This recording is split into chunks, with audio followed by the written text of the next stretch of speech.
Madame, Messieurs, c'est parti avec votre session d'information sur Dynamique Télévision. Bien sûr, cette session de ces 19h, voici les titres de votre journal. Processus électoral, bien sûr, d'ici le 20 septembre 2023, la Commission nationale indépendante CENI compte afficher de listes provisoires de ses électeurs pour les élections de ces 20 décembre prochain. Bien sûr, vous aurez les détails avec Denis Kadima, le président de la CENI, dans ce journal. En séjour d'Alo Katanga, le vice-ministre et ministre de l'Intérieur, Peter Kazadi Kankonde, accompagné du gouverneur de province Jacques Kiaboula Katwe, ont visité ce mercredi 13 septembre la commune de la Kenya. En tout cas, ils étaient accueillis par plusieurs personnes, bien sûr, les habitants de cette partie de la ville de Lubumbashi. Les détails, c'est dans ce journal. Merci, mesdames, merci, messieurs. C'est parti avec votre session d'information.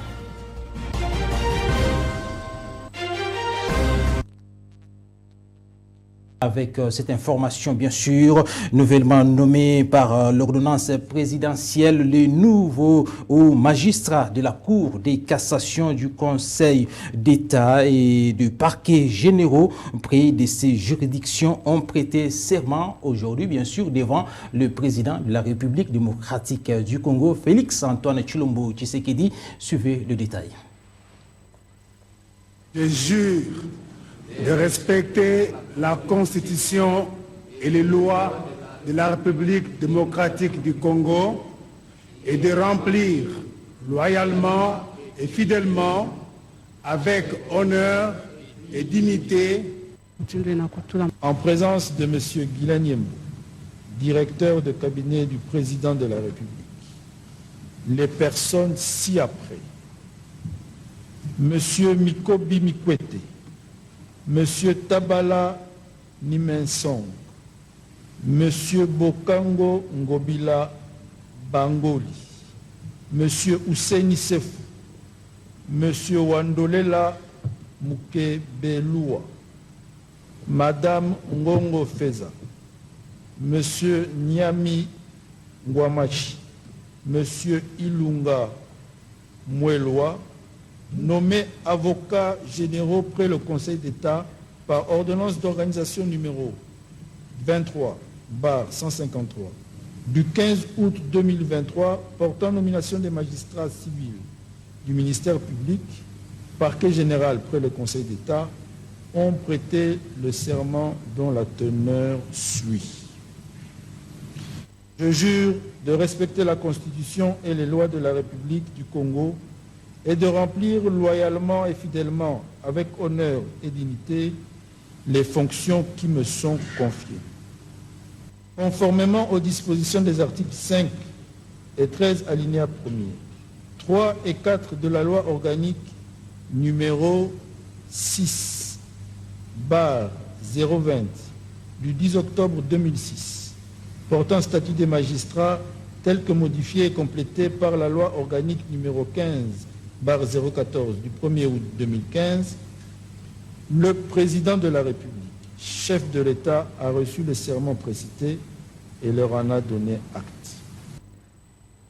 Madame, Monsieur, nous changeons le chapitre dans ce journal Justice. Bien sûr, Jama Kabound, vous le savez peut-être déjà, cet ancien ex-président de l'Union pour la démocratie et le progrès social qui se trouve depuis un certain temps dans la prison de Makala. Ce dernier a été condamné 7 ans, en tout cas, d'années. Il doit rester, en tout cas, derrière les barreaux, pourquoi pas aussi dans la prison de Makala. Ce dernier qui a été condamné. Alors, que pensent certains acteurs, observateurs de la société? Pour certains, ils estiment que Jama Kabound, cette condamnation est liée à une certaine instrumentalisation de la justice congolaise par le régime en place. Et pour d'autres, cette condamnation, en tout cas, n'a rien à voir avec le régime en place. C'est le fait qui ont été reprochés à Jama Kabound, l'ex-président de l'Assemblée nationale. Suivez le détail dans ce reportage. 7 ans de prison, c'est la peine infligée à Jamar Kabound, ancien premier vice-président de l'Assemblée nationale. Un verdict qui s'avère sévère d'après ses avocats, alors que pour certains, cette peine est tout à fait conforme aux faits qui y ont été reprochés. au regard du dossier de Jean-Marc Kabound, beaucoup de griefs lui ont été reprochés, notamment l'outrage au chef de l'État, aussi l'outrage aux institutions de la République et surtout la propagation des faux bruits. Donc M. Kabound, en avançant beaucoup d'allégations, il pensait qu'il était dans une jungle, dans un pays où il n'y a ni justice ni loi. Et je crois qu'il faut qu'on soit totalement émotionnel pour ne pas vraiment ignorer, pour ne pas accepter que la décision de la dernière instance judiciaire a été instrumentalisée. Peut-on penser à une instrumentalisation de la justice ou à une justice non indépendante? Il y a instrumentalisation de la justice, c'est seulement lorsque un opposant qui a tort, qui est condamné, c'est par là qu'on parle de l'instrumentalisation de la justice. La justice, quand on dit qu'elle est indépendante et libre, c'est parce qu'elle frappe tout citoyen congolais. Et Jean-Marc Kabound n'est pas une exception dans ce pays. Et ce n'est pas au nom de l'opposition que toute condamnation de la justice doit faire objet de l'instrumentalisation. Il faut qu'on élague cela de nos pensées. La justice est là pour ceux qui commettent des bavures, quelles que soient leurs origines, quelle que soit leur appartenance, de l'union sacrée, de la majorité, de l'opposition, de la société civile. La justice demeure indépendante. Cette condamnation de Jean-Marc Kabound l'empêchera de se lancer dans la course à l'élection présidentielle du 20 décembre 2023. Processus électoral dans ces journaux, mesdames, messieurs, la CENI, la Commission électorale nationale indépendante, compte afficher les listes provisoires pour les électeurs. En tout cas, à partir de ce 20 septembre prochain, la CENI va afficher les listes provisoires pour les électeurs. Écoutez, Denis Kadima, le président de la CENI, en tout cas dans cet extrait choisi pour vous par Priska Kabeï. L'avantage de cet exercice, c'est que ça va permettre aux électeurs que nous sommes tous de vérifier si leur nom se trouve sur la liste et s'il est bien écrit, la date de naissance et tout cela. Et en cas de problème, parce que les problèmes ne manquent jamais, on procède à des corrections. Pendant 30 jours, ça sera comme ça. Et après, nous allons sortir les listes finales des électeurs ou listes définitives si vous voulez. Et ce sont ces listes-là qui vont constituer les listes des électeurs qui vont participer au vote et même le bureau de vote est précisé. Eh bien, c'était un extrait qui a été choisi pour vous par Priska Kubengu. Nous changeons le chapitre encore une fois, nous parlons économie dans ce journal. Une délégation des Fonds monétaires international FMI a salué mercredi 13 septembre à Kinshasa des progrès réalisés par le gouvernement congolais durant ces 2 années. En tout cas, elle était à Kinshasa pour une mission technique préparatoire de la 5e revue du programme avec la RDC. La délégation conduite par le chef de mission Calix a été reçu par le Premier ministre Jean-Michel Sama Lukonde. Suivez le détail.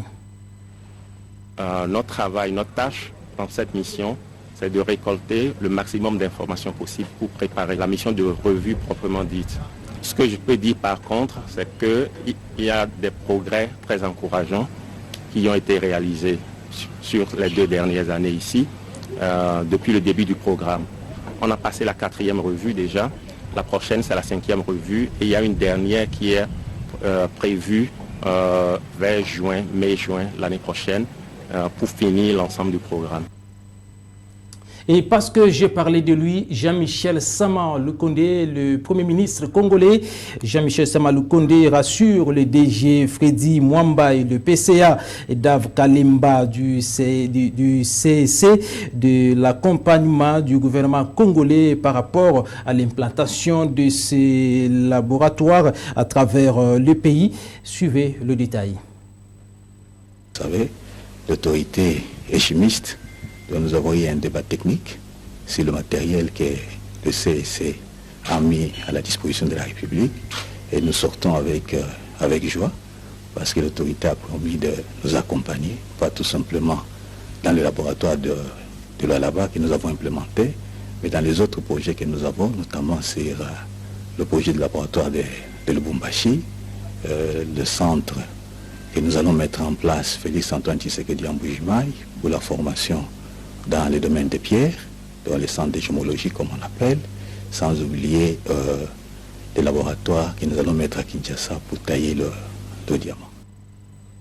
Toujours dans ces chapitres de l'économie, mesdames, messieurs, cette fois-ci nous parlons des mines. En tout cas, du 12 au 15 septembre 2023, Kinshasa, la capitale de la République démocratique du Congo, accueille le forum régional de stratégie de la CIRGL avec comme question, en tout cas, l'exploitation artisanale de l'or. Quelles seraient alors des stratégies à mettre en place pour réaliser l'exploitation artisanale de l'or en RDC? Suivez les éléments de réponse dans ces reportages de Daniel Soula et Mathieu Ilunga.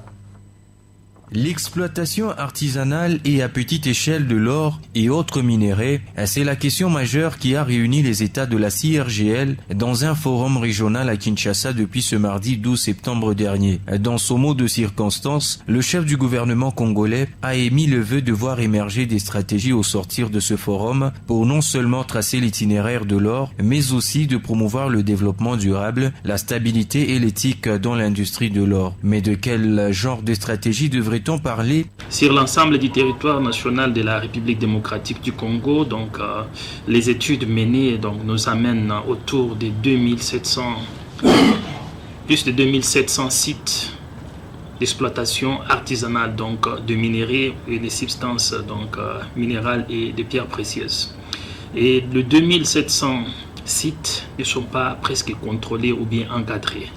Ce qui fait que ça devient des sources de conflits, ça devient également des sources d'enrichissement illégal parce que ces exploitants ne payent presque pas l'impôt. Donc c'est l'économie informelle qui est favorisée au détriment du formel. Si les structures d'encadrement des agents de l'artisanat existent, plus de détermination devrait caractériser ces animateurs afin de capitaliser les moyens pour la République. À l'État congolais d'attribuer ces sites aux sociétés responsables qui vont développer l'environnement tel que nous les constatons aujourd'hui. Donc ce qui fait que là où l'État impose son autorité et encadre les opérateurs économiques, l'État en tire profit et la population trouve gain de cause. Ces assises de 4 jours s'articulent autour du thème « Un système régional de suivi des minéraux, une solution durable pour un commerce artisanal responsable de l'or dans la région des Grands Lacs ». Madame, Monsieur, il est à Lubumbashi, Peter Kazadi Kankonde, les patrons de la sécurité au niveau national, le ministre de l'Intérieur, bien sûr, vice-premier ministre. Il est à Lubumbashi, il était accompagné par le gouverneur de province Jacques Kabula Katwe. Ils ont visité la commune de la Kenya. Les 2 hommes ont marché à pied dans les rues de cette commune, en tout cas allant de la maison communale et au directoire de l'UNAFEC en passant par le stade Kibasa Maliba. En tout cas, il y avait un monde. Suivez le détail avec Olivier Kingombe, Chris Eli Niembo.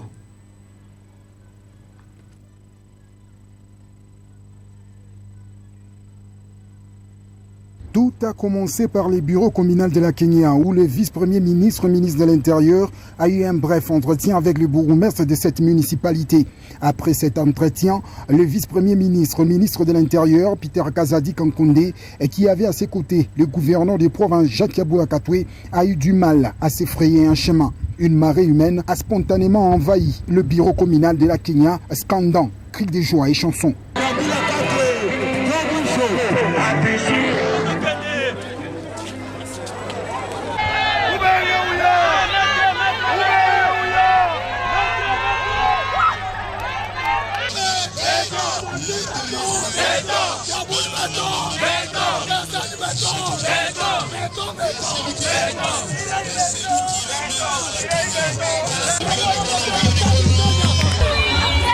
Peter Kazadi, Jacques Yaboula Katoué, le ministre provincial de l'Intérieur, Héritier Kyungu et le commissaire provincial de la police nationale congolaise, le général Dieudonné Okito Ondimba, ont dans une harmonie parfaite avec la population effectué une possession à partie du bureau communal traversant les avenues Basilique, Manono, Boukama et de la Digue sous les cris et les salutations des habitants et des passants massés nombreux le long du parcours vétérinaire. Durant la marche, Peter Kazadi a fait une escale au stade Kibasa Maliba en pleine modernisation.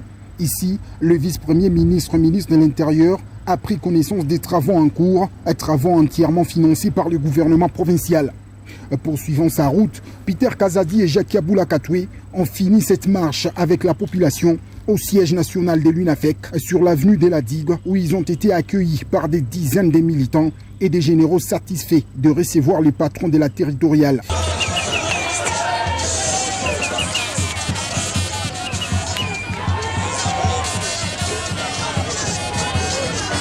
Ici, le patron de l'Intérieur en RDC a exhorté les membres de ces partis à collaborer pacifiquement avec les autres partis politiques membres de l'Union sacrée pour ainsi procurer plus de poids politique à l'autorité morale de l'Union sacrée et président de la République, Félix-Antoine Tshisekedi. Et aussi surtout, il s'agit de perpétuer l'idéologie des Baba Kyungwa Koumanza qui a milité pour la paix et le vivre ensemble.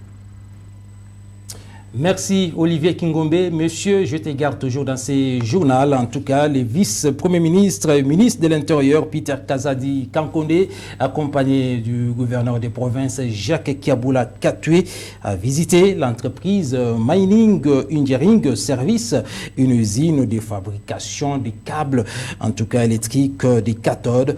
Le détail, monsieur Olivier Kingombe. En séjour dans le Haut-Katanga, le vice-premier ministre de l'Intérieur, Peter Kazadi Kankonde, qui avait dans sa suite le gouverneur Jacques Yaboula Katoué et le bourgmestre de la commune annexe, Mireille Kiléché, a effectué ce mercredi 11 septembre 2023 une visite dans l'usine de production du groupe Mining Engineering Service, une unité de fabrication des câbles électriques, tuyaux et autres accessoires utilisés dans les entreprises minières et les ménages. Peter Kazadi Kankonde a fait le tour de toute cette unité de production pour terminer par l'usine de fabrication des différentes gammes de savons. Les responsables de cette usine ont été encouragés par les patrons de la territoriale en RDC. Cela pour avoir mis en application la politique du chef de l'État visant à réduire sensiblement l'importation des matières premières et cela va consolider l'économie du pays. Le directeur technique des MS, Guillaume Issi, s'est dit honoré de la visite du vice-premier ministre de l'Intérieur dans les installations et promet de faire mieux davantage pour satisfaire la population. Un honneur pour nous d'avoir reçu le vice-premier ministre de l'Intérieur et son Excellence, monsieur le gouverneur de la province. On voulait montrer notre capacité et toutes les industries que nous avons dans le groupe MES. Et notre objectif a été de casser la route vers la Zambie. Nous voulons tout produire ici à Lubumbashi, dans la province du Haut-Katanga. Et comme vous l'avez vu, nous produisons déjà les tuyaux en HDPE, les câbles électriques qui sont produits ici de toutes les dimensions et le savon aussi qui est produit ici sur place. Nos produits sont très bien consommés. Nous allons commencer l'exportation vers la Zambie et l'Afrique du Sud. Le passage du vice-premier ministre de l'Intérieur, Peter Kazadi, est donc un motif d'encouragement pour les investisseurs et qui sont indispensables pour la création de l'emploi et l'émergence de l'économie locale rentable.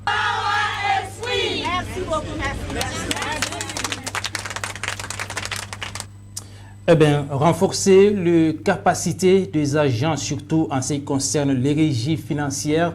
En tout cas, c'est pour cela le ministre provincial des Finances et de la fonction publique, John Mouloba Kitongé, a procédé ce mercredi 13 septembre 2023 à l'ouverture de la 59e session des formations à l'intention des cadres et agents de régie financière et de la chaîne de dépenses publiques du Katanga, une initiative de la direction provinciale de la fonction publique du Katanga. Le détail.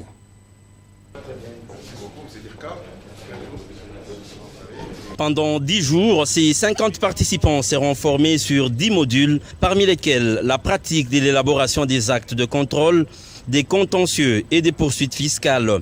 Max Pandé, directeur de la fonction publique provinciale, a salué l'organisation de cette formation qui prouve l'implication de l'autorité provinciale Jacques Kiaboula-Katoué dans la gestion des ressources humaines.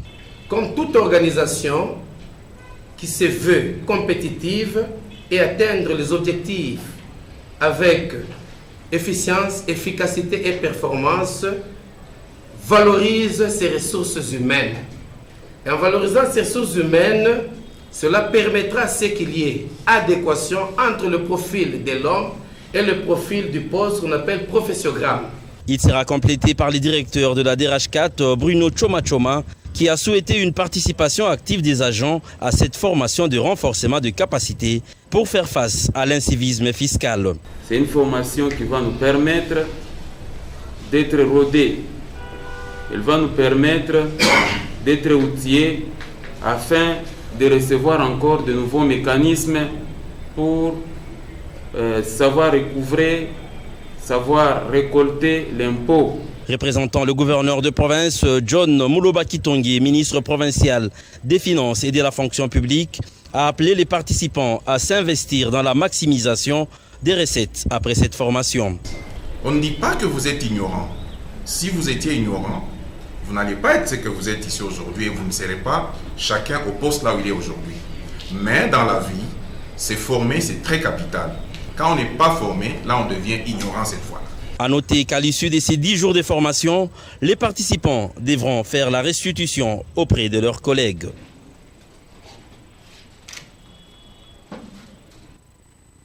Poursuivons ces journaux avec cette autre information. Mesdames, Messieurs, Lubumbashi, en tout cas, plusieurs accidents sont constatés, pourquoi pas enregistrés dans cette ville. Le cas le plus récent, c'est celui qui s'est déroulé sur le village Tumbwe, pourquoi pas aussi le boulevard Moussiri qui est transformé depuis un temps en un abattoir humain.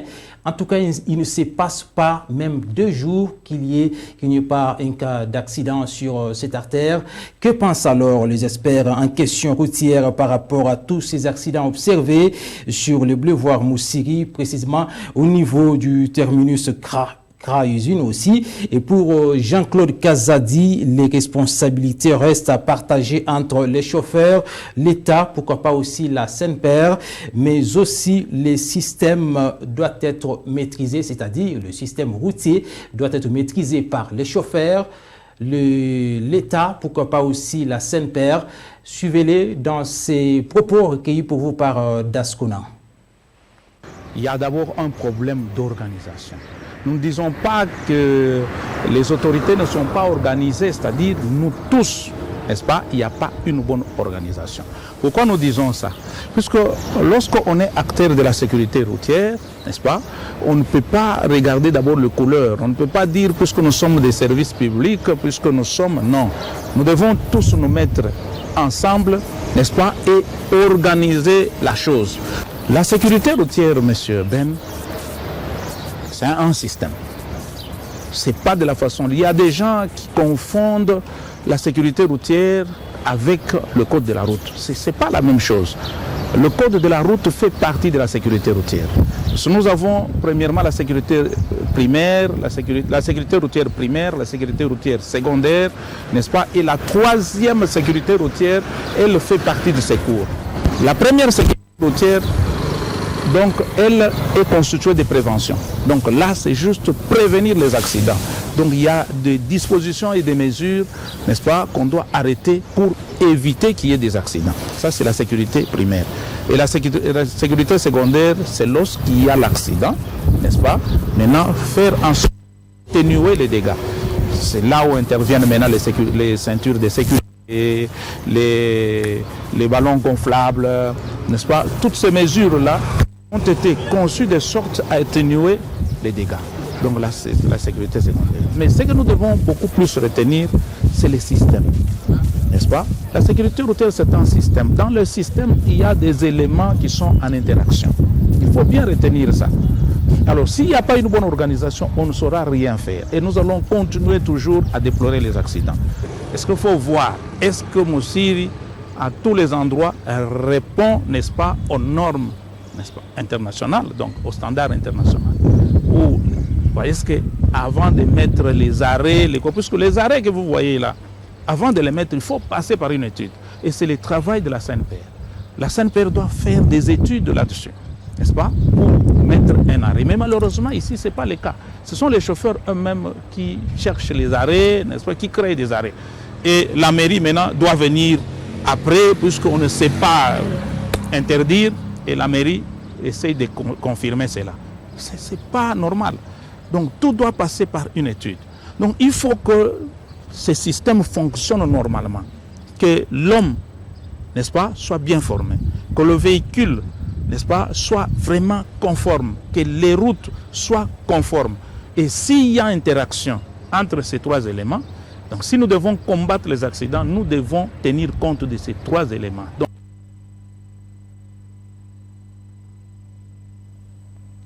mesdames, messieurs, c'était là Jean-Claude Kazadi, expert en prévention routière. Nous poursuivons ce journal, mesdames, messieurs, la jeunesse katangaise. Les élections sont prévues pour ce 15 septembre. À cet effet, les organisateurs ont réuni plus ou moins 17 structures, en tout cas, qui vont participer à ces dites élections. Question de donner certaines modalités. Michael Mutombo était sur place. Suivez cet extrait qui a été même choisi par lui. Et ce désordre a poussé à ce qu'il puisse y avoir des jeunes conscients, capables de se dire non, on ne peut pas continuer comme ça. C'est ainsi que ces jeunes conscients, ils sont allés vérifier à la source si cette structure existait réellement. Malheureusement, ce n'est pas un secret, il n'y avait pas de soubassement juridique. C'est ainsi que se sont décidés de travailler les statuts, tout. Et ils sont allés, on a notarié, ils sont allés au ministère de la Justice et tout ça. Et aujourd'hui, cette jeunesse est reconnue officiellement par l'État congolais avec les statuts que vous voyez. C'est ainsi que je suis venu, j'ai réuni les différentes structures. J'insiste. Et il y a eu échange, il y a eu beaucoup de problèmes, mais nous avons géré jusqu'à ce que les jeunes se sont décidés de parler le même langage et rester dans la philosophie de l'intérêt de la jeunesse katangaise. J'ai reçu 17 structures. Quand nous sommes passés au vote, il y a eu 15 qui étaient pour les élections et 2 qui s'étaient abstenus. Donc, il n'y a aucune structure qui a dit « je suis contre ». Je voulais préciser qu'avec les autres structures qui étaient là, on s'est décidé qu'il y aura bel et bien élection demain, vendredi 15 septembre, ici à Lubumbashi. La salle choisie, c'est notre salle mythique. Cette salle, elle s'appelle la salle Monseigneur Tafunga, à l'archevêché de Lubumbashi, sur l'avenue Kassavubu, juste en face du gouvernorat de province. Et nous serons accompagnés par la société civile. Avant d'en arriver, avant de chuter, les jeunes gens, les voyants, qui étaient partis pour légaliser les documents, ils ont eu la bénédiction du président de la fondation katangaise, de Raphaël Mututa. Ils étaient partis le voir. Nous voulons. Le président de la fondation les avait bénis. Ils étaient en contact avec le président de la communauté katangaise. J'ai cité Célestin Mbouikabango Moukolwe, qui a dit en tout cas, nous avons besoin de cette organisation. Donc, bref, nous voulons couper court avec ces désordres et une multitude de comités de jeunes. Nous avons besoin d'un seul comité de jeunes qui est apolitique. Eh bien, mesdames, messieurs, c'était là Alain Kilobo. En tout cas, le rendez-vous est en tout cas bien maîtrisé. Demain, il y aura bel et bien élection pour la jeunesse katangaise. Question de se choisir son président. Le rendez-vous est en tout cas précisé. Demain, en tout cas, bonne chance à tous les candidats, mesdames, messieurs, bien avant de clôturer ce journal. Poursuite, en tout cas, c'est jeudi 14 septembre 2023 à l'esplanade du bâtiment du 30 juin KBM Katanga Business de la 4e édition du Katanga Business. Un rendez-vous, en tout cas, d'affaires, en tout cas aussi des hommes d'affaires connus, la présence de plusieurs personnalités, sans oublier aussi la présence du vice-gouverneur Jean-Claude Kamfoua Kimimba. Le détail. Du haut de ses 10 ans d'existence, le Katanga Business Mining 2023, en sa 4e édition, avait ouvert ses portes à Kolwezi dans le Lualaba le 11 septembre de l'année en cours, avant de se poursuivre ce jeudi 14 septembre devant l'esplanade du bâtiment du 30 juin à Lubumbashi dans le Haut-Katanga. Un rendez-vous hautement d'affaires mettant en réseautage opérateurs économiques et autres acteurs du développement. Et la journée de ce jeudi s'est ouverte par l'accueil des officiels qui se sont succédés tour à tour au lutrin pour un mot de circonstance gravitant autour de la grande thématique « Développer le potentiel économique de la République démocratique du Congo pour une croissance durable et équitable, enjeux et perspectives ». Dès Jean-Claude Kamfoua Kimimba, vice-gouverneur de province, à Costa Coursaris, fondateur de KBM, en passant par Patrick Moulande, président provincial de la Fédération des entreprises du Congo, tous n'ont eu Dieu que pour une RDC émergente. Nous tenons avant tout à remercier les organisateurs de nous avoir associés à ces assises, tout particulièrement la société Mussal, SARL, au travers de son directeur général, M. Costa Coursaris Masonka, qui en est l'initiateur. Nous sommes honorés à prendre part à cette initiative conçue, pensée et matérialisée par une énergie congolaise. Et nous estimons que de telles initiatives soient nécessaires pour assurer la promotion des affaires et des entreprises prestant en République démocratique du Congo en général et dans la région du Grand Katanga en particulier. Car en effet, c'est le plus grand salon multisectoriel de Lubumbashi dont la première édition, sous réserve de correction, de la date a eu lieu en 2014. Que du chemin parcouru, car cela fera bientôt une décennie. Ainsi dit, la balle a été lancée par la coupure du ruban avant que n'intervienne la visite des zones d'exposition par les officiels. Près d'une demi-heure de visite après, place à présent à la première conférence sur la définition d'une nouvelle politique économique coordonnée et intégrée qui a connu la participation de plusieurs représentants à des structures publiques et privées attenantes à la thématique. La deuxième partie de ce Katanga Business Mining édition 4 ira jusqu'au vendredi 15 septembre 2023. Eh bien, mesdames, messieurs, c'est par ici donc que nous bouclons la boucle de cette session d'information sur Dynamique Télévision. Mais si vous l'avez aimé, dites merci à Deo Tabou. Quant à moi, permettez, Benjamin Bakadi Bamba Bikaï, vous allez me retrouver la semaine prochaine. Restez donc branchés sur Dynamique Télévision.